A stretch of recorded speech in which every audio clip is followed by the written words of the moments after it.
I'll take it back. Can you hold this? Can you just hold So it? hi everybody, welcome to the New York Poetry Festival Chelsea stage. Please give some love and energy to Angel Rodriguez and Hannah Craven of NAMI NYC Metro. Yeah, thank you.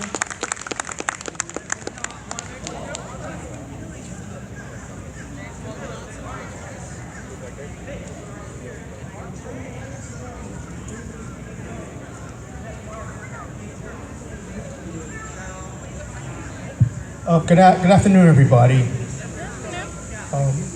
This is our first time here, and we're very delighted to be here. So on behalf of NAMI NYC Metro, we are honored to be here at the New York Poetry Festival. We are delighted to share our poetry with you all.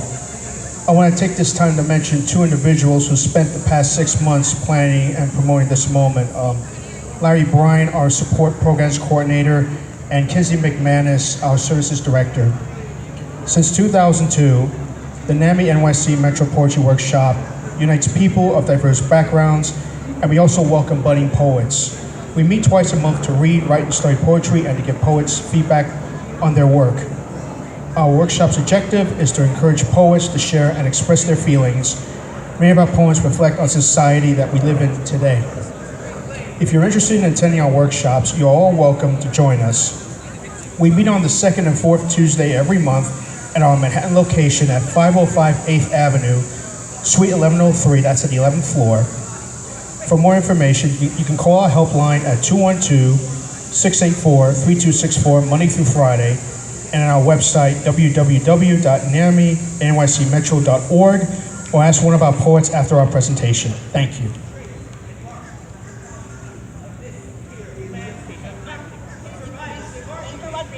Angel Rodriguez.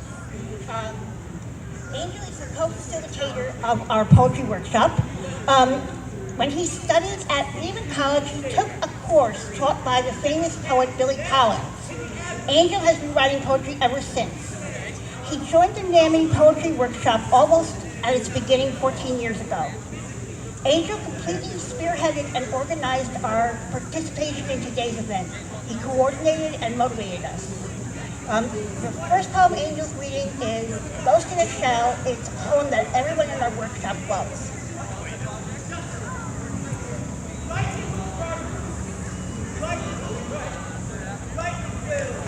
Okay. Ghost in the Shell.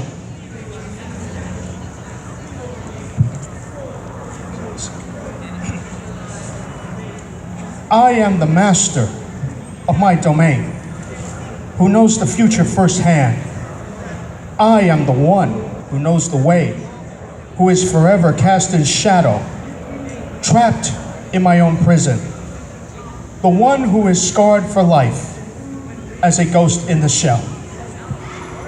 I was once a human who lived a normal human life, but rage and fury kept interrupting me for no reason at all.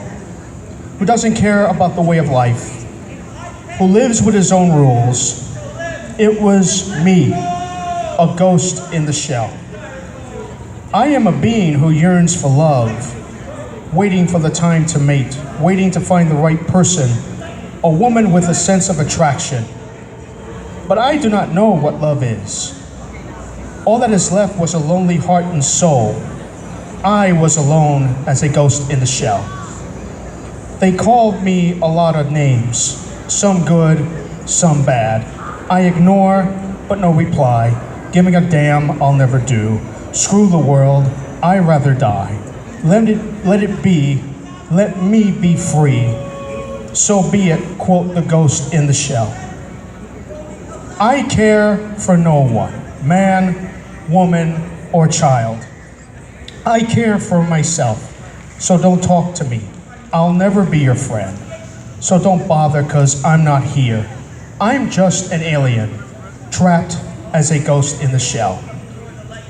The tide is high, the fire is low. I burn the fear that I possess, the blur that creeps the eye, the blood that flows in my veins. Stone cold, I can't shake. My body is numb, in pain, weak, like a ghost in the shell. I'm cursed with all these wires, connected to my body, No, trapped. Like a rabbit in a cage, waiting to be skinned, tortured.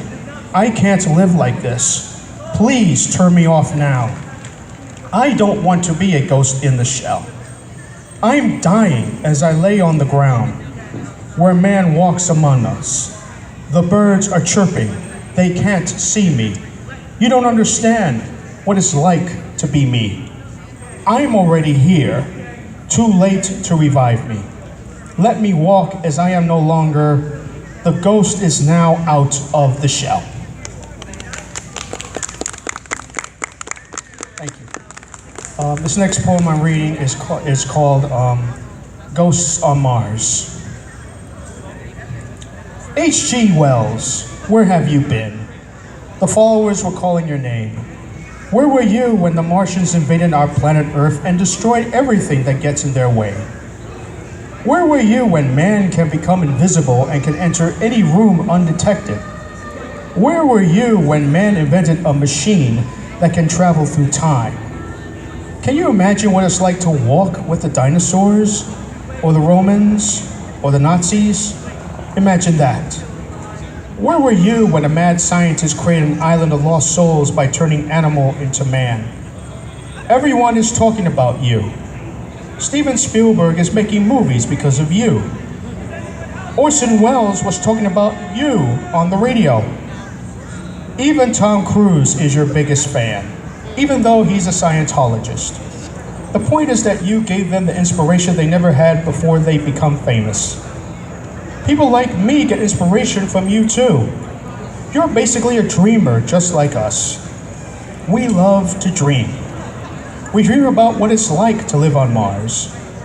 I know that someday we'll go to Mars and explore what's really inside, and if we ever meet a Martian, I'm sure that it or they will welcome us with open arms. I'm pretty sure that Martians aren't like the ones we watch on television or read in books. After all, we live in a big universe filled with stars and planets. It's not a dream, and it's not just science fiction. It's a fact. That's what H.G. Wells would say.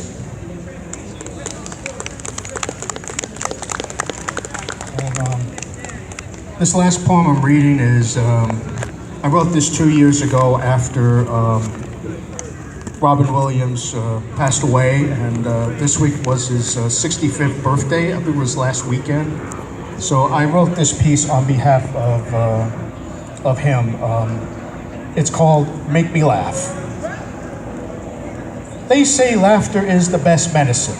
They say laughter brings us joy. Laughter makes our lives better. Laughter gives us hope. Laughter raises our humanity. Laughter lifts the human spirit. Ask Robin Williams. Robin's mission was very simple. He wanted us not to cry over spilled milk, not to suffer, not to fight, not to get sick, not to discriminate, not to hurt, not to scream, not to cry for help, not to give up, not to stop, not to run, not to hide, not to live in fear. It's about moving forward instead of going backwards. It's like when a child's in the hospital, laying in bed, very sick and sad. But if you cheer this child up, the child will respond with a laugh. Or when someone is angry, having a bad day at work, or driving through gridlock, arriving late, it's okay. I'll make you feel better, and you will respond with a laugh. And yes, let's not forget the comedians and the clowns. They are the reason why we laugh. Whether it's on television, a movie theater, the radio, the internet, the Broadway stage, or a comedy club, they keep entertained us for a few hours. Away from the real world. From Milton Berle to Jerry Seinfeld, from Richard Pryor to Kevin Hart, Chelsea Handler, Phyllis Diller, Roseanne Barr, Gallagher, Penn and Teller, even Saturday Night Live, you name it, they all made us laugh. So if you're depressed, if you feel let down, if you get bored, if you have a bad day, don't just do nothing. Don't be afraid to show your funny side. They will respond. They will feel joy. They will laugh and laugh and laugh. There's nothing wrong about it. Just make us laugh. Thank you. Thank you. Our next poet has been writing poetry for quite a number of years, mostly about sense of self and love and nature. He volunteered at Poets House for 2 years. He has read in many places, including the Queens Public Library. He'll be reading the following: No Contest and No Judgment, Struggling with It All, Parallel Lines Don't Meet, and Snowfall on a Saturday. Please welcome Randy Liban.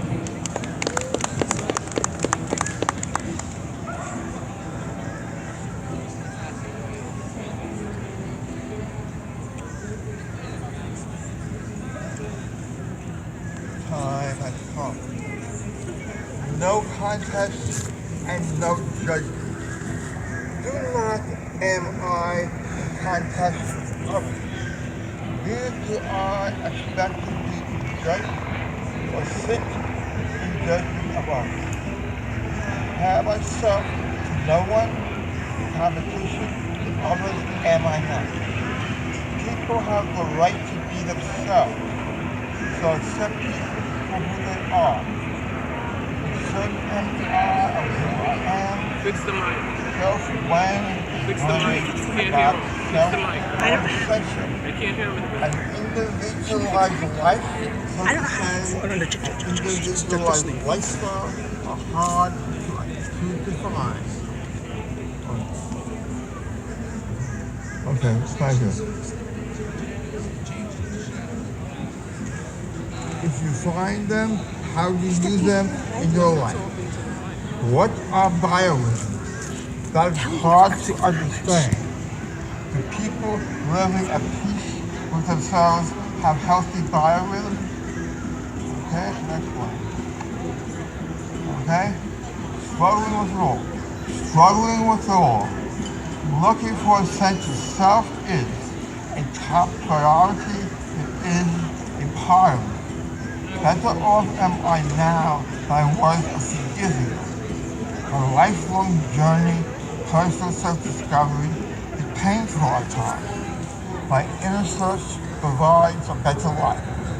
Take to eyes myself, a free and independent thinker I am.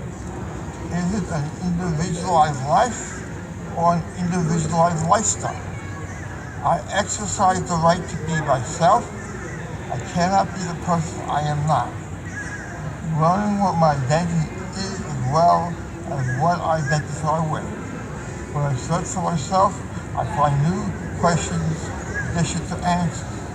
My quest for self-awareness creates for me a better life. It can be healthy to ask yourself, who am I? I seek out the person I am, to live, learn, and build life. Okay? That's the next one.